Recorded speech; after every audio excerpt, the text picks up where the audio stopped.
Okay. No, it's working. Yes. Okay, great. Okay, well, I guess we'll take it away. Right for that.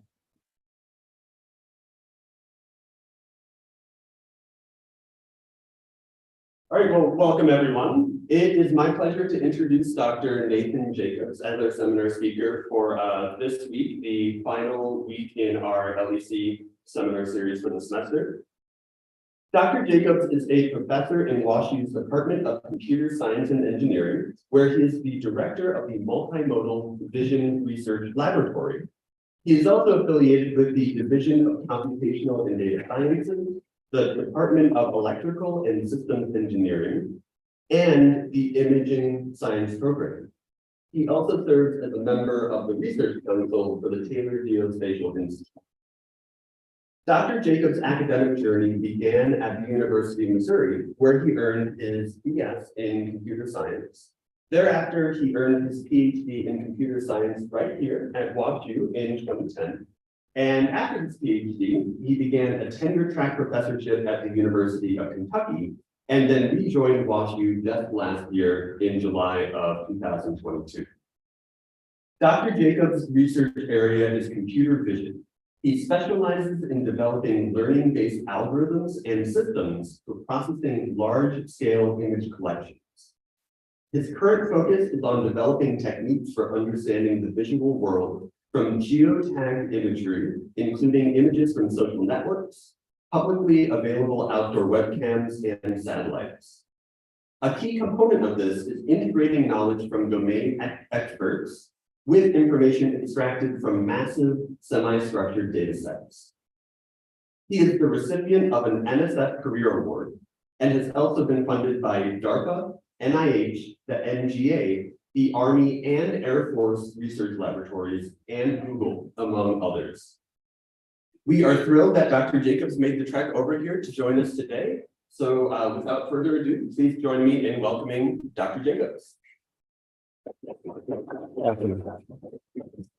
Awesome. Well, thanks, Matt, for the introduction, and excited to be here today. And I guess to set some expectations, I am not a biologist. The last time I took a biology class was in high school, but I was excited to come and give a talk here because I think there's a lot of opportunity, to take some of the tools that we're building in my lab. I'm an engineer by training, and we like to build tools to solve problems. And so hoping that somewhere in this mess of things that I'm going to talk about today, you might see some ways that we might be able to use some of these tools for problems that you think are interesting. And so I'll start. I wanted to sort of quickly to give sort of an introduction to the work that I do. I think that there's a lot of hype around the artificial intelligence space right now, and a lot of excitement. And I'm personally very excited. The last 10 years in computer vision has been a dramatic revolution in terms of the types of tools that we use, the types of problems that we can solve. And so these are just some of the problems, right? So we can do image or scene classification, we can do image segmentation, we can do object detection. All of these things are now working just dramatically better than they were even 4 or 5 years ago. And so I don't want to spend a lot of time talking about the details of the algorithms, because in the end, like, a lot of this has just converged in that, these pictures across the bottom are little sort of clips from papers that we would have written that all represent sort of generically neural networks, right? So we're using convolutional neural networks or networks that are called transformers. All of these are just essentially nonlinear functions that take in different kinds of things like objects of like images or audio and generate some higher level semantic output. And mostly when we think about the algorithm that we're using stochastic gradient descent to optimize the parameters of these models, right? And so what I like about this is that essentially everything has converged, right? And so I'm coming from a computer vision background, but because we're using the exact same tools for computer vision as we are for language understanding, for audio understanding, you can essentially work across all of these domains and find ways to bring those things together. So it's kind of what's been a really exciting element of the last 10 years. But I thought I would start, sort of to give by way of introduction, to talk a little bit about the work that I did, and I'm actually going to show some slides from my PhD defense. And so I thought that would be fun, to see a little bit sort of how I started on this journey. When I did my PhD, I was working with Robert Pless, who if some of you may know, and we, as part of his NSF career, started building this thing that we call the Archive of Many Outdoor Scenes. And so essentially we scraped the web. We found URLs that pointed to images from live cameras, and we started downloading them, right? And just kept downloading them, ended up with, around 2 billion images from cameras all around the world. And you can see some of the images there. They're not exactly interesting. Some of them were more interesting than others. So we started building this. And then this was like the first version of artificial intelligence. It was a technique called principal component analysis. And so this was like a big thing that we did, right? So we were one of the first groups to sort of at large scale run PCA on images. And so we took all of these images from one camera and we turned those into vectors, made a big matrix out of it, ran PCA, got our little matrix decomposition of this. And then we ended up with these things, which are vectors, but we can reshape them and make them look like images. And those are the sort of principal component vectors that describe this camera. The more interesting thing, I think, are these things right here. These are coefficients that represent how that scene changes over time. And so then if you look at those and you plot those as a time series, you get these coefficients that look something like this. The first coefficient is coding for whether it's day or night. The second one ends up coding for basically the position of the sun, and also things like weather conditions sort of show up in here, right? So kind of a cool thing that just shows up purely in an unsupervised way by running PCA on this outdoor camera. And so then one of the things that we wanted to do, we had this huge data set of these cameras from all around the world, but all we knew about them was a URL. We didn't necessarily know where in the world they were. We didn't know much about the cameras. And so one of the problems that we wanted to solve was estimating where in the world these were. And so the idea there was that if you think about the appearance variations of a given place in the world over time, if you sit there for long enough, those things that you see that change will be unique as a description of that, exactly when it becomes cloudy, exactly when the trees turn green, all of these kinds of things become a unique signature of that place. So essentially what we did is we got satellite imagery that corresponded to the timestamps that we had camera images from, and then essentially searched over this satellite image for the pixel that has the same appearance variation over time as the camera itself did. This ended up working phenomenally well. We could get sort of global accuracy sort of around 50 miles, which I was really excited about. And 50 miles doesn't seem like a lot, and maybe it's not super useful, but to be able to do that with just sort of purely unstructured data was pretty cool. So that, I think that sort of sets the stage for a lot of the thinking that I have about all these different things. Sort of it's combining ground level imagery, it's combining satellite imagery. I'm trying to solve some problems with that. So we use this for a bunch of different tasks. The vision of this work was essentially that we could repurpose this huge archive of outdoor camera images if we could calibrate them, right? So where in the world are they located? What direction are they pointing? What is in the scene that might be of interest to somebody so that they could search for it? And so here I want to just highlight this problem sort of down in the bottom middle. We were looking at sort of plant phenology and sort of looking at when trees were turning green in the spring, right? And so we had some very crude sort of rudimentary results on this. And so this was like, the gist of the PhD. And I kept working on that a little bit after I graduated, but then I, eventually started getting frustrated, right? Like we had cameras all over the world, but like, this is where they were, right? Like there's huge places where we just don't have any data. And I think partly having worked on all of the satellite imagery was really excited about seeing what we could do with satellite data. And at the time, the computer vision community was over here and the remote sensing community was over here, and there wasn't a lot of overlap between them. They're using sort of different techniques. The remote sensing community tends to look at one pixel over time and think about that very deeply, where the computer vision community is sort of more focused on spatial information from a given image. So we were one of the first groups that started really looking at satellite imagery within the computer vision community. And just as one example of the kind of work, and this is sort of a classical remote sensing kind of problem of basically deforestation detection. So I had a visiting student from the Brazilian Space Agency, and we worked on this. So they had a process where they were manually annotating deforestation, and we wanted to see if we could automate that. And so we, built a data set and we trained a model, just a convolutional neural network that looks like this. So this is a model that the important pieces are the top left. It's a model that takes in a pair of images, and at the top right, it predicts a binary classification for every pixel, so whether that is one that had been deforested over that last year. So this is the kind of model that we might build, sort of, very traditional remote sensing kind of task. And so we have some other work on change detection. I'm not going to talk really much more about this kind of work today, because I want to focus more on the sort of stuff that I'm really excited about. But this is cool stuff, and I think there's a lot of potential for things like this. And I guess, yeah, so we, it's a little hard to tell, but the left is the ground truth and the right is our predictions. So, quite good.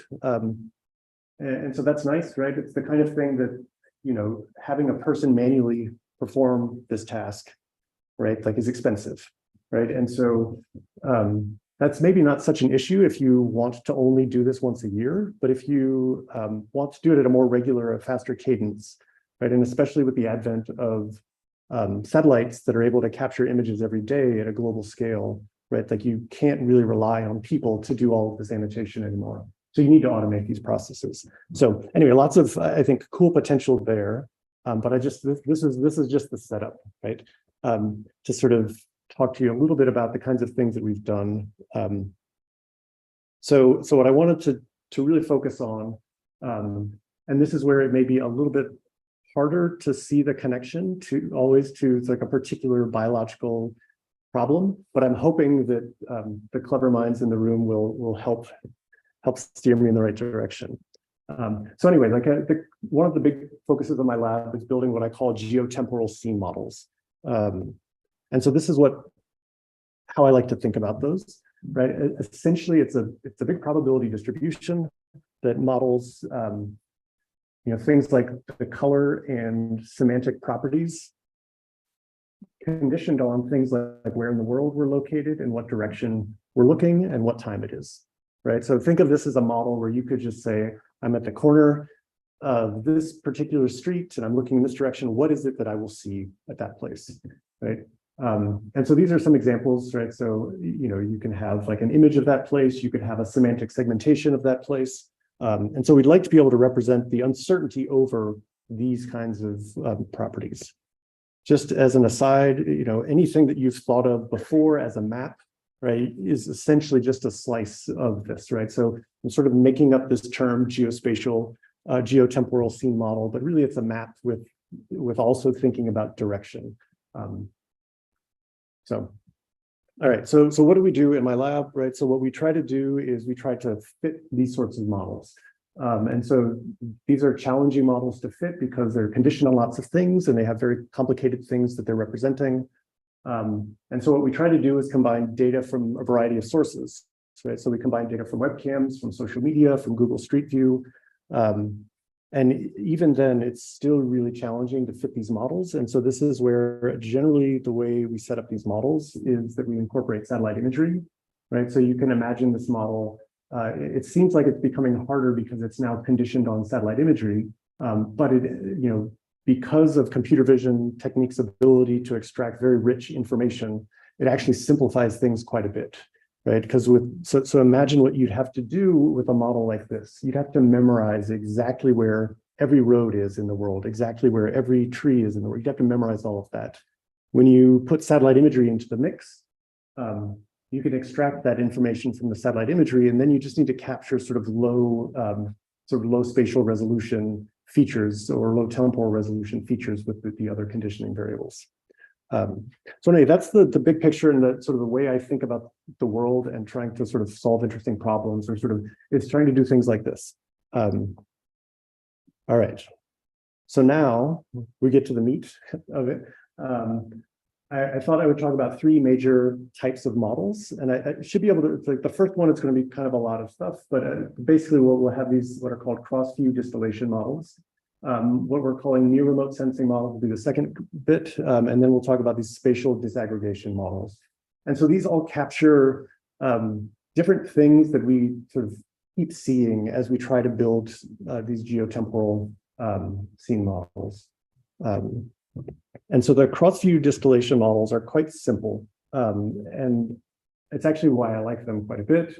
But the basic idea is that you take a geographic location, you find an image of that place, right? And then you pass that through some existing neural network. So there's been a huge amount that industry has invested in building neural networks that extract information from ground level imagery, either for autonomous driving or for understanding social media data.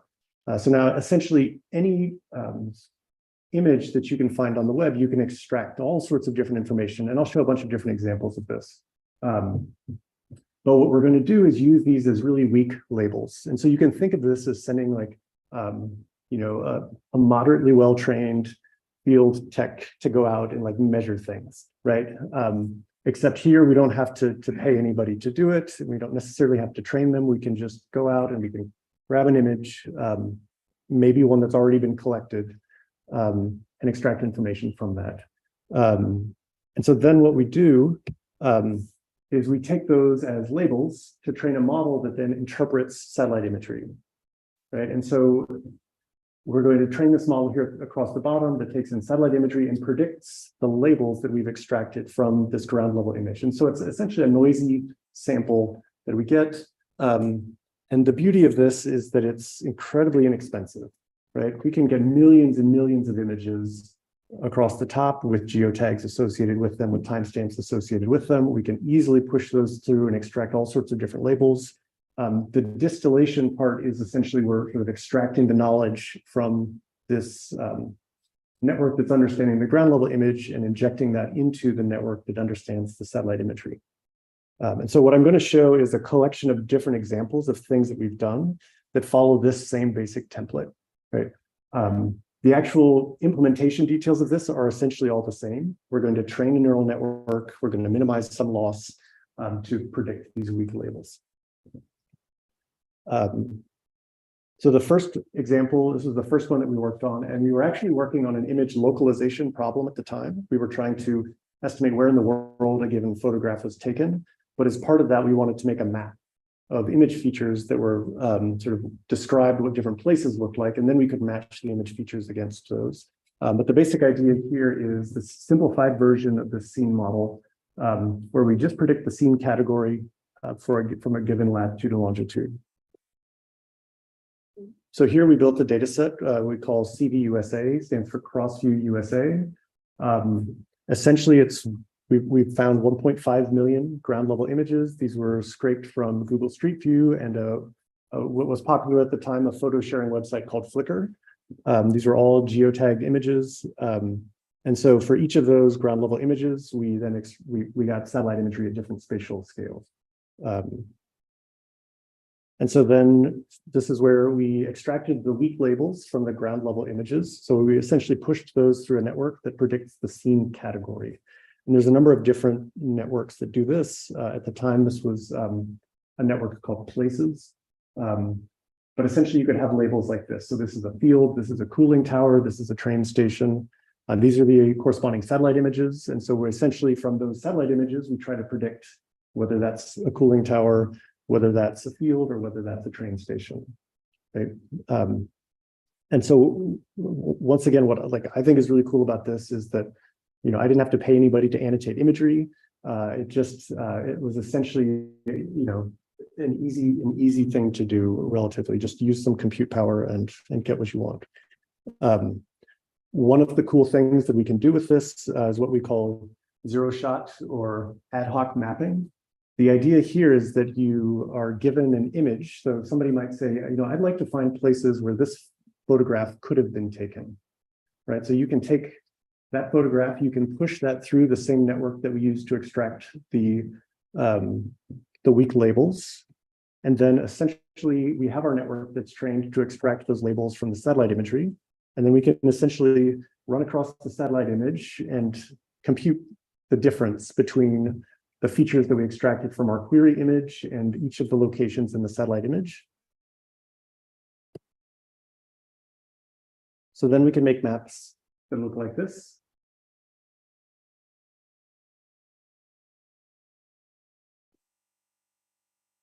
So I find these kind of compelling.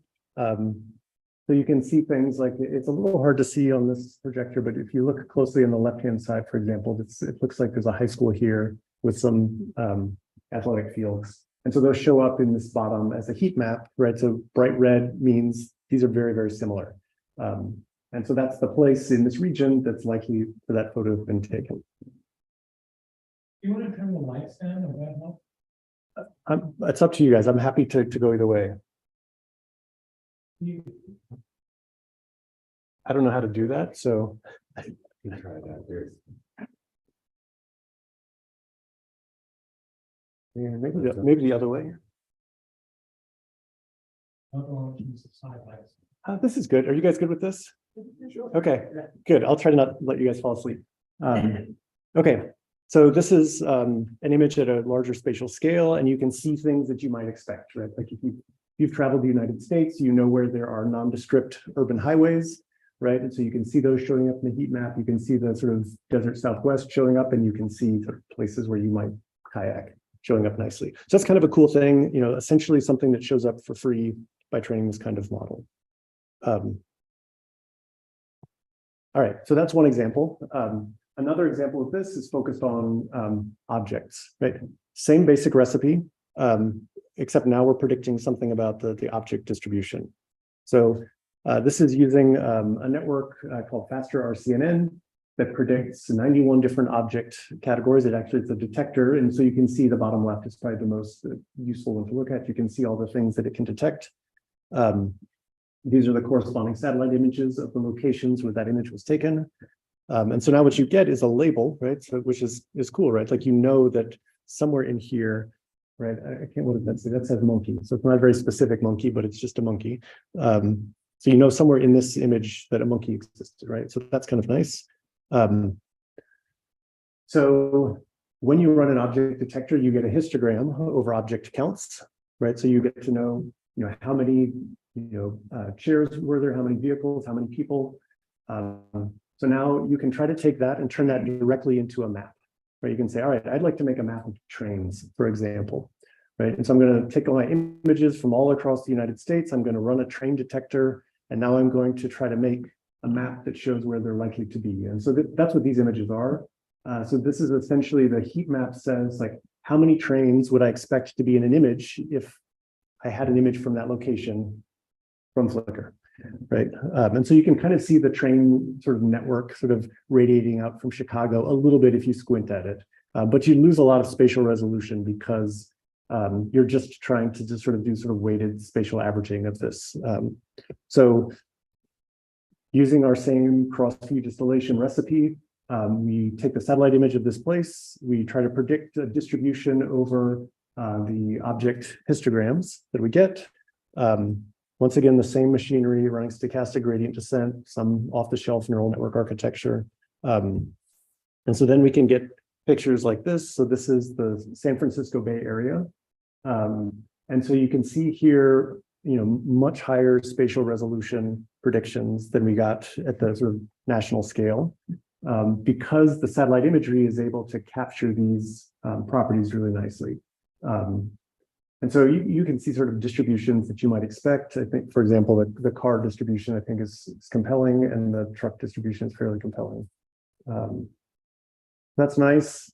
From the computer vision perspective, one of the things that I think is cool about this is what we learn about images themselves.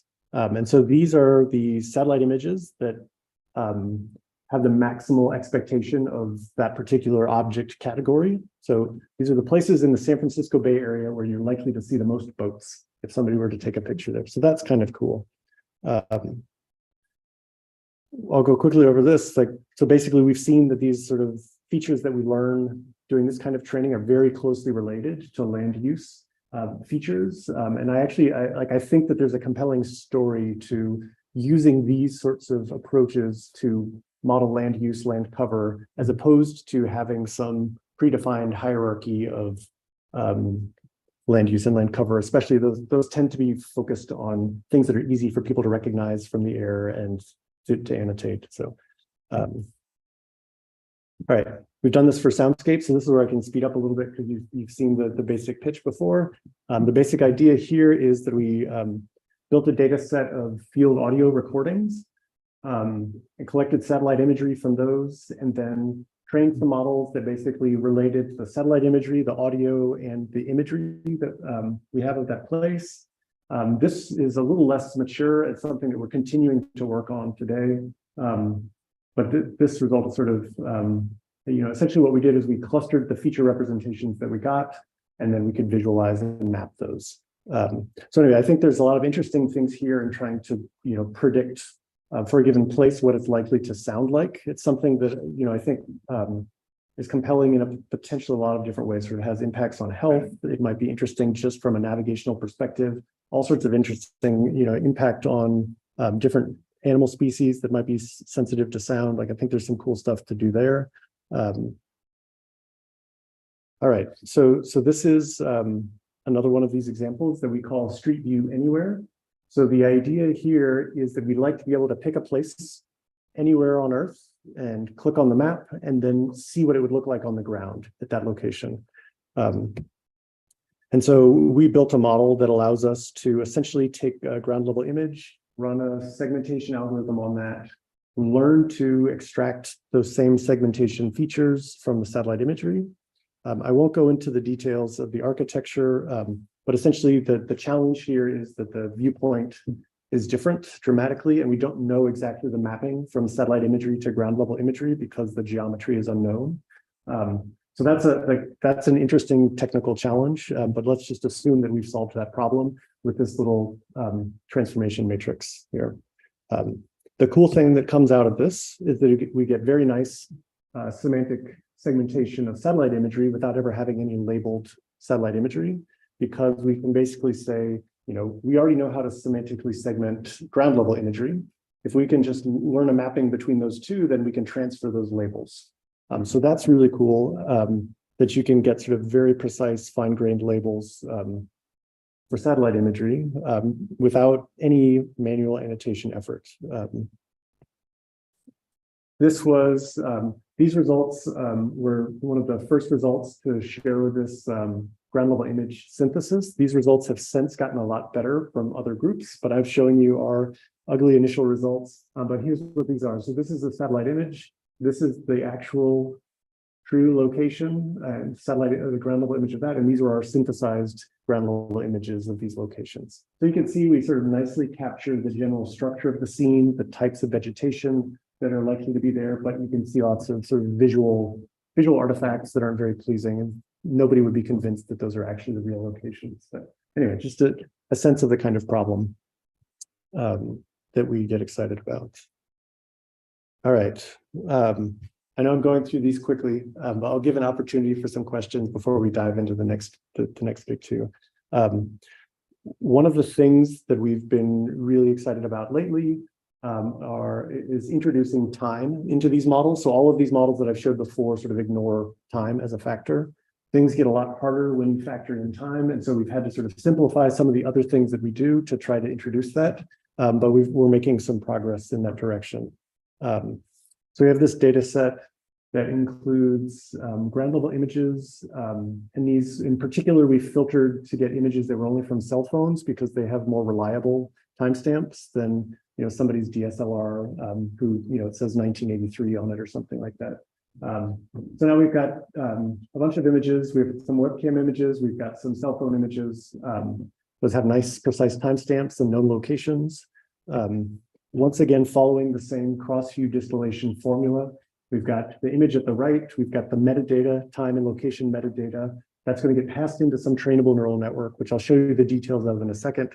But basically, we extract a few different features from pre-trained networks. So we extract what are called transient attributes. So these are these sorts of things like boring and gloomy and lush are transient attributes. Once again, some scene category labels. And then what we try to do is then predict those labels given the satellite image of that location, given the location and the capture time, right? And so essentially here you get with the satellite image, you get high spatial resolution information. With this satellite, with the metadata, so the image capture time and the location, you can capture things like seasonality. You can capture, daylight variation, the sun angle, all of these kinds of things can get factored into that sort of low resolution model. All of this is trained together to try to predict these attributes that we've extracted. So essentially, once again, distilling this information from millions of samples of images from social media and other sources into a network that then predicts properties of the world. And so then we can do things like this. We can basically interrogate this model, what it has learned, right? And so this is a model where we say for any given location in the US, like what's the lush attribute in July, right? So the bottom left corner, you can see the gloomy attribute sort of is very high in the Pacific Northwest in the January timeframe. And so some of these, it's kind of nice that some of the things that you might expect show up out of this model. We can also interrogate this at a fairly fine grain. So we can say, at different months of the year, at different hours of the day, what are the visual attributes likely to be at this location and time?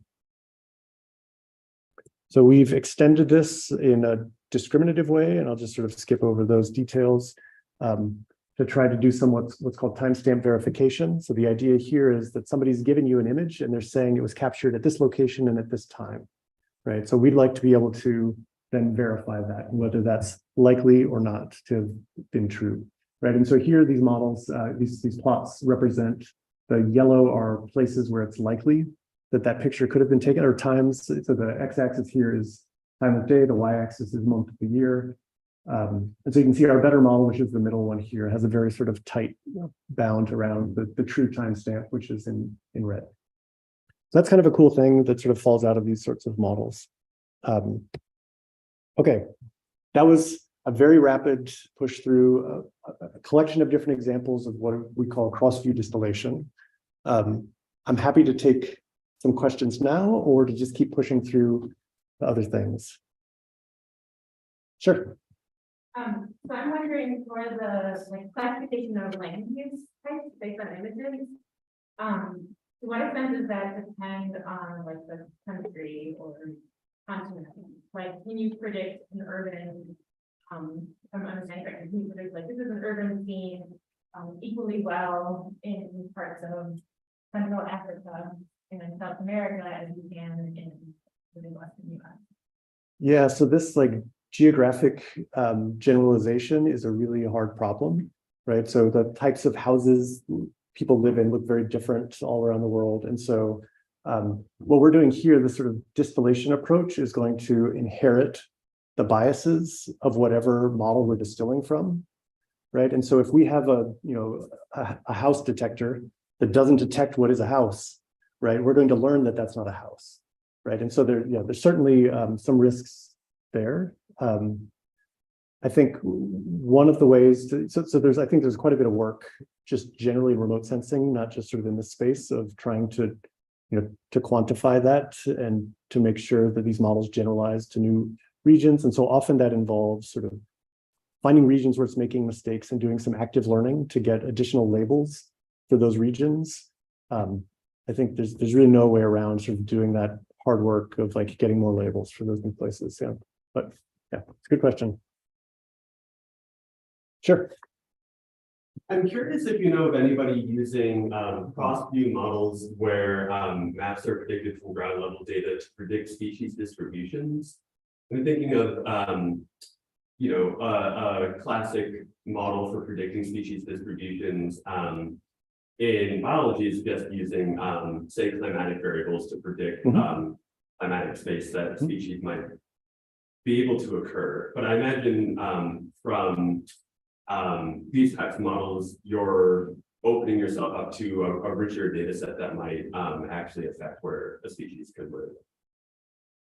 Yeah, so as far as species distribution mapping, the person that I'm familiar with is Elijah Cole. So he's been doing some work with the iNaturalist I don't know if you're familiar with iNaturalist. Sure. Yeah, so he's been doing some work with that, and it's like kind of cool, like exciting work. I've been trying to figure out a project I can work on with him. Yeah, so he'd be the person that I would go and look at. He's done a bunch of stuff, sort of adopting it's like presence only kinds of models to this sort of problem, using those to train neural networks that extract. Yeah. There's maybe one more question or no? Okay. Sure. Kind of slightly more extreme version of a question that was asked. Some of the pictures showed the trees that you could identify individual trees in the picture. Is there a straightforward way of categorizing them by species? Yeah, so that is a problem that people have worked on, right? So this sort of like a fine-grained like species classification for all sorts of animals and organisms. It's not something that we've worked on, but yeah, that in principle the same techniques could work. There's been some interesting work trying to catalog urban trees using Google Street View that I think is fairly compelling as a use case to see when trees are dying and what species they are, all these sorts of things. Yeah, creating these inventories that are hard to keep track of. But yeah, okay. So the next set of models that I thought I'd talk about are what we call near remote sensing models. The essential point here is that these distillation style models are just taking in the end, they're just taking in satellite imagery. Okay, so they're somewhat limited in the kinds of fine-grained information that they can predict. So what we'd like to do is find ways to combine overhead imagery and ground level imagery in one to make more fine-grained predictions. So just to force you to do this sort of challenging problem, imagine that somebody gave you the task of annotating this image and you had to decide what this building was. Like how precisely, how confidently could you state what this building is, what its function is, right? And it's hard, right? Like it's hard that, I've had some people, when I've shown them this picture, eventually get to it and guess correctly, but it's not really that easy.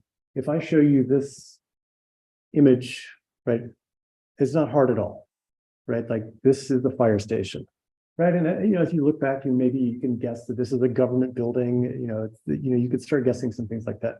So that's the essential idea, is that there's only so much you can do purely from satellite imagery.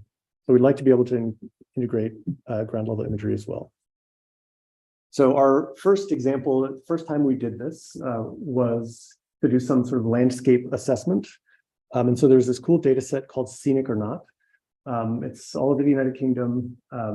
They asked people to rate a given ground level image between 1 and 10 with how scenic they thought it was. Lots of images, lots of annotations, so it's pretty cool. So here are some examples of the distribution. So the green lines that you see there are the actual human annotations. The little red X at the bottom is the average of the human annotations. The blue is from a neural network that tries to predict the average, right? And then the magenta color was our network that tried to predict the human distribution, right? And so one of the things that we wanted to emphasize in this work is that like just trying to predict the average scenicness doesn't really capture what you want in the model. So anyway, this is sort of the precursor, right? So now we have a model that predicts scenicness. And so that's great. So what we wanted to do then is make a map of scenicness. And so at the left, you can see for 3 different regions of interest, you can see those dots correspond to places where there was a ground level image. The color of that corresponds to the average that we predicted of scenicness for that image. And so I think, is it blue? Red is more scenic and blue is less scenic. These are just different sort of baseline models that say, let's try to find a way to spatially interpolate these samples that we have to make some sort of prediction of scenicness that's a nice continuous prediction instead of just a bunch of sparse samples.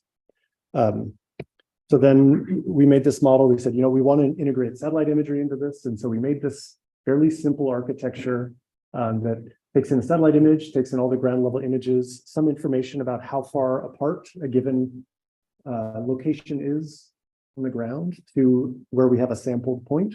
And so the model can then just sort of learn all of these things. So how do, if all of the ground level images are 10 kilometers away, maybe that's not meaningful. And so it can learn to ignore them. If they're all right in the same location, it can maybe learn to ignore the satellite imagery if it needs to. So anyway, we just stick all those together, pass those through a fairly simple network architecture, and then train it to predict the scenicness for some held out images. And so then we get these nice predictions that look like this here on the right? So you can see much more fine-grained detail in these sorts of models. So this was our sort of entry point into this, where we knew, you know what, this is really works, right? So we can have this really simple model that combines satellite imagery and ground level imagery, and gets much better predictions than if we just try to do it, in either modality alone. I don't show the results here, but essentially, if you just use the satellite imagery, the model is very conservative. Like, it never said that this place is incredibly scenic, right? And so that was a piece that was not in the slides, but essentially you need to have both of them if you really want to have a good map of this. So that's one example of these sort of near remote sensing models. This is some other work that we did to do fine-grained building segmentation. And so the New York City, the city government has a fantastic geospatial database that they make publicly available. So essentially what we did is we took their data and for a bunch of different things, they actually have fine-grained building age. So they know exactly what year a particular building was built, building function, land use, have a bunch of these. So we built a data set over Brooklyn and Queens, and trained a model for all of these. And so this is our most recent network architecture for this problem. And so I'll just sort of walk across the bottom of this. So we have a satellite image that comes in. We have a neural network architecture that basically makes dense predictions for whatever of these three attributes we want it to predict. And so we get a dense labeling of that satellite image. And then we get the ground truth label there, right? And so that part across the bottom, that's sort of standard. Any sort of dense prediction architecture could be used for that. Our innovation was saying, there's a lot of Google Street View imagery in this place. It's a little difficult to work with because it's sampled like every 5 or 10 meters. We don't know exactly where those are located in advance. So just sort of sparsely distributed throughout our satellite image, we have these really rich ground level images that we can then integrate. And so basically we set up a network architecture that says, this is the place in the satellite image that we want to annotate. This is its relationship to all of the ground level images geometrically. Now, what is the information that we need to extract from all of those images to make a good prediction at this one place in the satellite image, right? So that's what this whole mess here at the top is this like feature fusion process that combines all of that data in a way that is optimal for predicting these labels. So here are some quantitative results across the bottom. Those are our mean IOU and accuracy numbers. Those are all sort of higher is better. You can see our early work on that is this Workman et al. Paper here at the top. This was our first paper sort of working with these data sets. We added a couple of new attributes in this sort of round, and you can see the huge performance bump with this architecture. And yeah, so nice sort of qualitative results as well. So really compelling. And to me, it's really cool that we can combine the satellite and the ground level data. Okay, so that was the near remote. I told you this one would be a little quicker. And then I know we're kind of like, I think I'm just going to push through on this, and then we'll go to the end for questions. So the final type of model that I wanted to talk about are these like spatial disaggregation models. So we keep seeing this sort of come up over and over again, which is like, we'd like to make predictions at a very fine spatial scale, but the labels that we have to train our models with are regional, right? They're either the average of some value over a region or the sum of some value over a region, right? So we'd like to be able to train models that give us these fine-grained, fine spatial details. So this is like a population density map that we might like to be able to predict from this satellite imagery. So anyway, this is the kind of thing that we'd like to be able to do. One of the traditional approaches that you might use to be able to make these kinds of population density maps, you have to do some sort of manual census, and the count of how many things are in this area and divide by the spatial area, and then make this like choropleth kind of plot. This is expensive. You can't really do that very frequently. And you also have people sort of living in unlikely places, right? So you actually have people who are living in San Francisco airport, which seems unlikely, right? And so this is where you introduce these like ideas of dasometric mapping, where you say, you know what, there are things that we know in advance, right? Like we know that these are tall buildings and lots of people live in them. We know that this is a place where nobody lives. And so you can basically redistribute the counts inside of these regions. But once again, this like isn't great because it requires sorts of prior knowledge. It requires a really strong foundation model that's potentially wrong, and lots of object-specific assumptions, right? That maybe makes sense for people, might not be something that you would know for any kind of thing that you're trying to map. So what we would like to be able to do is just directly predict these population counts from a convolutional neural network, right? So that's going to be able to extract whatever information it needs from the imagery to predict these things. The ideal scenario is that we have ground truth data that's spatially fine-grained, and we can just train a model, a dense prediction model like this, right? But we can't do that because, you know, when somebody went out and they collected the census data, they aggregated all of it, and so all that we have access to are the aggregated labels, right? So what we'd like to be able to do is to train a model that makes fine-grained, you know, spatially fine-grained predictions from these aggregated labels. So one thing that we could do is just go through and make this uniformity assumption, right? So disaggregate those labels just like we would have for a visualization. That gives us pixel level labels, and then we can train a model for that. That turns out to not work very well. I'll show you some examples of, you know, what that looks like when you make those predictions. What works quite a bit better is essentially putting into the neural network model something that represents the census process. Right, and so we have a layer in our neural network here that represents the region that you're trying to aggregate information from, and the fact that you're summing up all of those counts. And so the beauty of that is that's a differentiable layer. So you can then backpropagate it. You can solve the, you know, learn the model parameters for your CNN with that. Anyway, that's the little piece that we added here. These are the kinds of predictions that we get. So on the left is if you make this uniformity assumption. And on the right are the types of predictions that we can get if we don't make that assumption. Those results extend to, you know, different kinds of objects that we might want to model. These are sort of buildings. Recently, we've been doing this for parcel values. So it's not a sum in a region, it's the average over a region, but trying to predict sort of what are the elements of a given parcel of land that are leading to it to have a particular value. So we've got some nice results on that, and a new paper coming out in that direction soon. The one, I think this is the last thing. I know there's been a bunch of stuff, but I think this is the last thing, is that this same idea comes up when we try to model movement. So I've been interested for quite a while in modeling movement, either sort of human movement, or we talked sort of before about sort of animal movement as a potential. But basically, we found this cool data set that Uber released. So these are essentially like, this is data that they've recorded from Uber drivers around a number of cities in the US and in other countries. They say for a given segment of road, how fast is an Uber driver driving on average at this time of day, at this day of the week, right? And so you have a whole bunch of data that captures sort of, you know, urban variability over time. So we built a data set from the New York City subset of this. And so you can see these heat maps that represent sort of how quickly people are moving on different segments of road.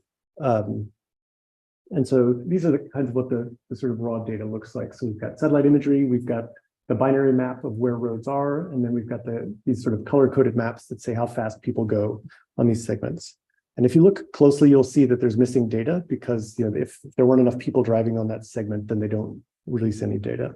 So what we wanted to see if we could train a model that would predict at the pixel level the properties that you're seeing here, right? So we have a model that looks like this, that takes in location and time and satellite imagery and predicts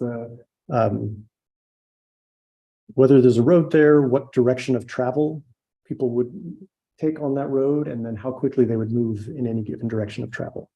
The sort of the unique thing that we did here was once again, this is an aggregation problem. So the data that we have was sort of along a given segment of road, it might be 50 meters of road. This is how fast people go on average over that segment. So we wanted to see if we could disaggregate that and predict more spatially fine-grained how quickly people would move. And so you can see here, we're seeing things like, people slowing down at intersections, slowing down if they're going around corners and things like that, which we think is kind of cool. And then we also have the temporal element, so you can sort of interrogate the model and see sort of how speeds are different at different times of day, which is neat. And then you can also, see different directions of travel. So I think you can see those, but you can, in some cases, like it makes amazingly good predictions on the directions of travel. And I think to some extent, it's looking at the vehicles that are on the roads and using those as a guide. Because it's not always clear that it's just there sort of written on the sidewalk, right, or on the street, what direction people should be going. But anyway, this is my attempt to sort of give you a tour of the kinds of work that we've been doing, sort of using social media data, satellite imagery, webcam data, to understand the visual world and semantic properties of it. And yeah, so some contributions I've listed here, but I don't know, this is stuff I'm excited about. I hope that, at least somebody in the audience found some potential for ways that we might sort of use some of these for impactful problems. So anyway, with that, I'm happy to take questions. So.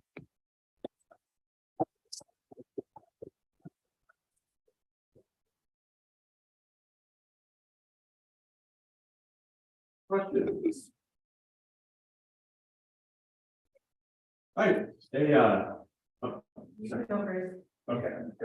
A question of mine that came up in the model you were just talking about, predicting traffic congestion. Can that be used for urban planning? Say we want to build this new highway. Can we predict how congested it will be at different times of day based on existing traffic data?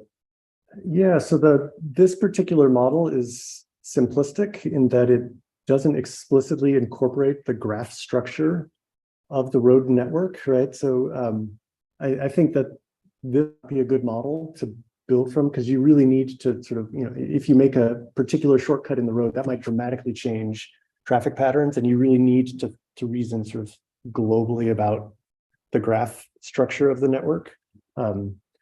I think that things like this are potentially useful in, understanding, transportation networks in places that maybe don't have as well defined, GIS data. I've envisioned that this could be potentially useful if you are somebody like Uber and you're moving into a new city, right? Like you might say, all right, we'll just take this as a reasonable initial guess. And then as we get more data, we will incorporate that and refine our model. But yeah, this is like, I think trying to get to immediately from this to a really useful application is not something that we've done, right? Like I think that there's a whole lot of interesting and fascinating things to do with just transportation infrastructure assessment in general.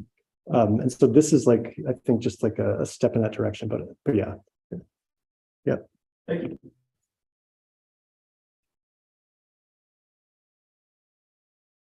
Thank you for that. Super interesting talk.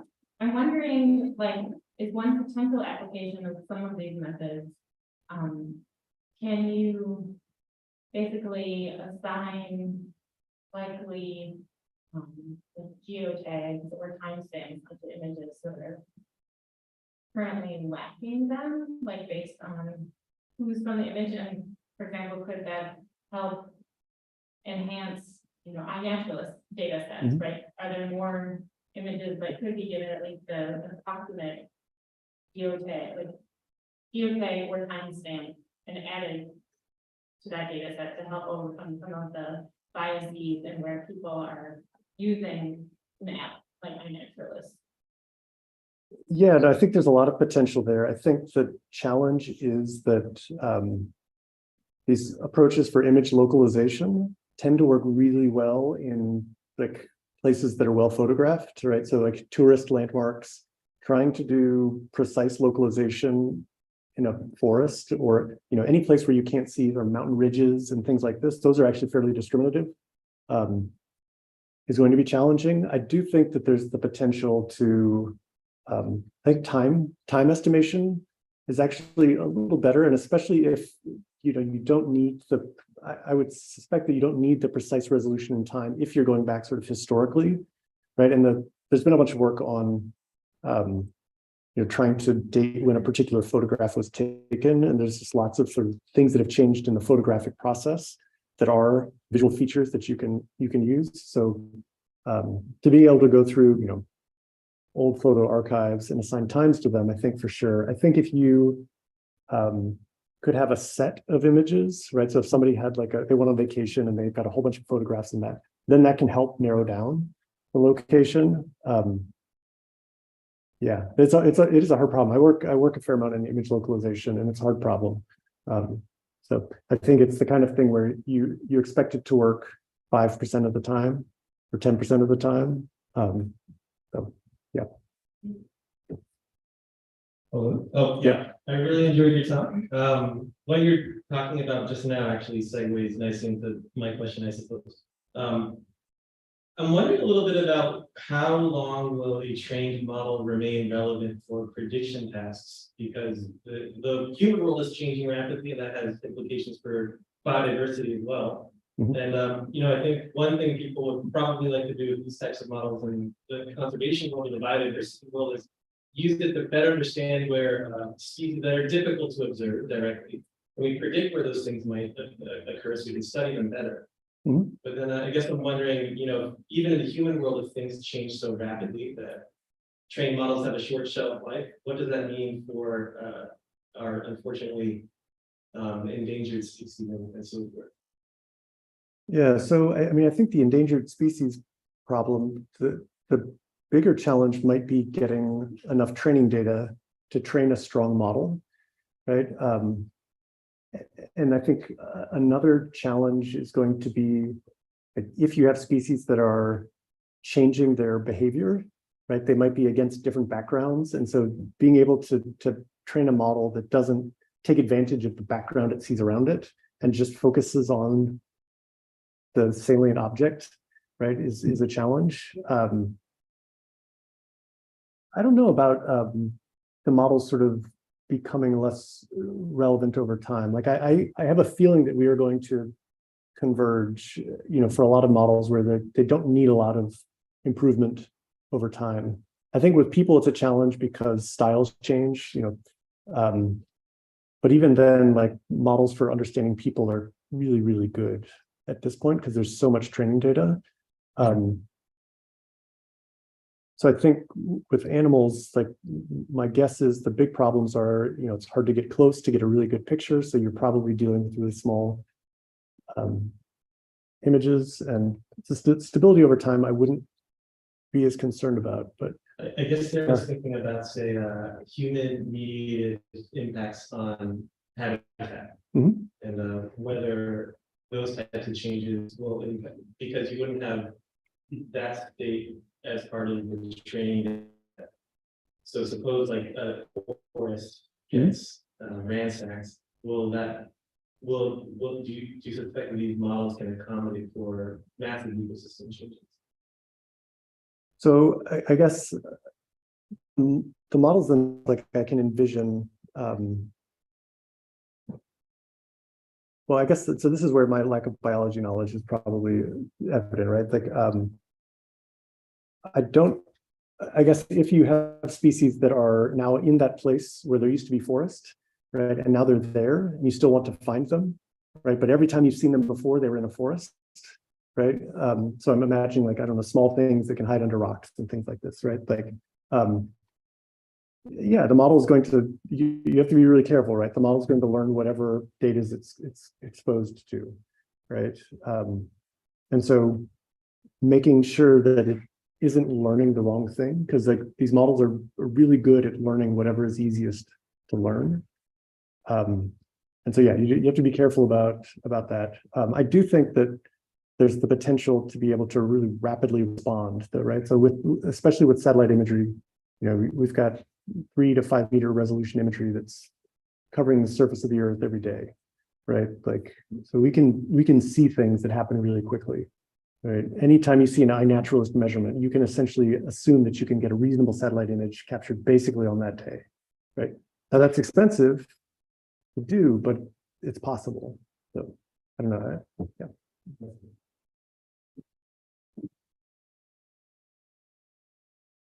So I realize that we're the biologists and you're the computer scientists, but I'm wondering, in thinking about this talk, if you have any thoughts about how these approaches, what questions we might be excited to apply them to? From your perspective, I know you're not a biologist, but Sure. what do you think the opportunities might be? Yeah. So I mean, I'm interested in thinking about iNaturalist data quite a bit. So right, like I've been playing around with it. I've got some undergrads doing some interesting things with it.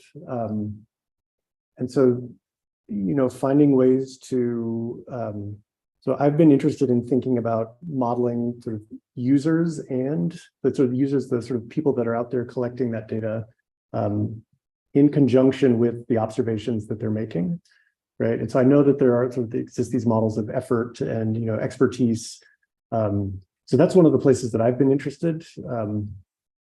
And yeah, and I guess I don't know. I mean, I think a lot of it comes down to what kinds of problems are, people are working on, right? And I mean, I think sometimes you run into problems where, there's like a strong focus on one particular small part of the earth, right? Like somebody's really interested in this particular forest and they study that very deeply. I think those are the kinds of problems that are harder for me to add any value. Right? But if there are things that scale up and that there are larger geographic areas, then I think there's potential there. Yeah, and I mean, like my interest in some of the iNaturalist stuff, comes from my dad, who was an ornithologist, who, right, like he was working on his big year, right, and like he had in his head this like really fine-grained knowledge of, when weather fronts were coming through, these were the kinds of things that are going to show up in these places, and it was sort of interesting to think about how there's all of this knowledge that's built up, and that could potentially exist, as something that people could use to then drive, if you want to, if you want to go and see a particular species on any given day, like where is the best place for you to go and see it? That was where I was kind of excited, saying, I think there's something that we could do there. I don't think it exists. But yeah, unfortunately, I don't have a better answer to your question than that, because I don't know. It's a lot of it comes down to what problems people care about, right? So.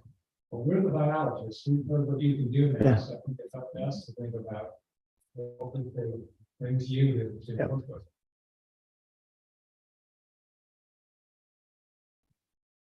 Great. Well, if there are no further questions, we are at time. So please join me again in thanking Dr. Jacobs, and there will be a reception across the hall.